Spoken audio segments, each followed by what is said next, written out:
When this guy gets up on the table, the ground shakes.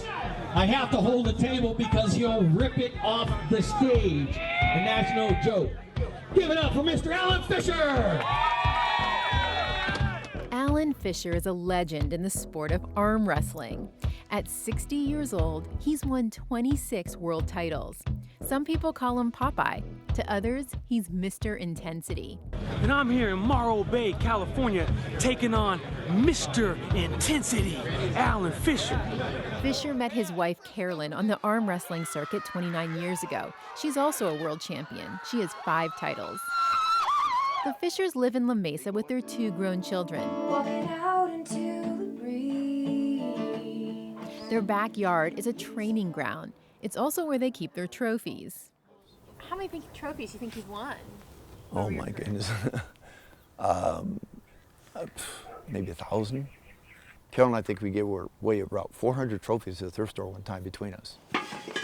Alan says a big trophy case to show off all his awards isn't really his style. I really believe that I was designed by God to do what I do. And for me to take credit for that, it's like I'm just another person. But he's got to get back past that huge hand of Alan Fisher. Do you see my hand? Fisher has a size 15 ring finger. If somebody grabs my hand, they don't want to challenge me. Fisher says he's been training for arm wrestling since he was a kid, though he didn't realize it.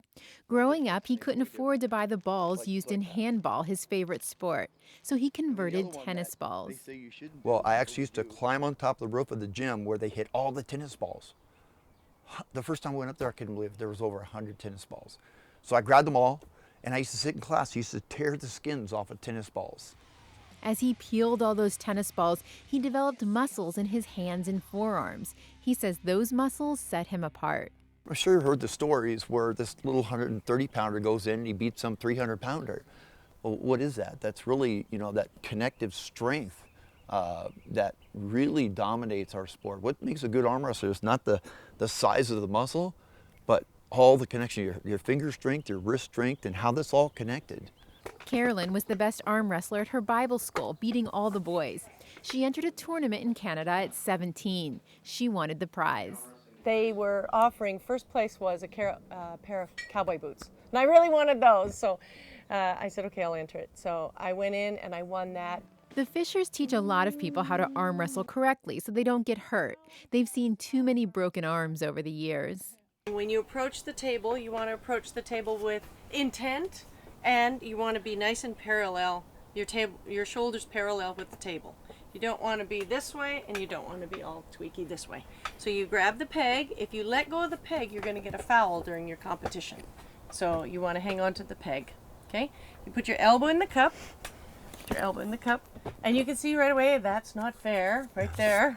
That's why he dominates the sport. They say they can teach anyone to arm wrestle, even me. I see how your shoulder raises up? Yeah. Because these muscles aren't strong enough to hold me. Look at my massive forearm. What Yeah, do you yeah. mean it's not strong? The Fishers are the stars of a new reality show about arm wrestlers. The production team behind the hit show The Deadliest Catch will produce it for AMC. Shooting starts this spring. Deadliest Catch. The Fishers and their children aren't worried about having cameras following them. The couple says 28 years of marriage has taught them a lot.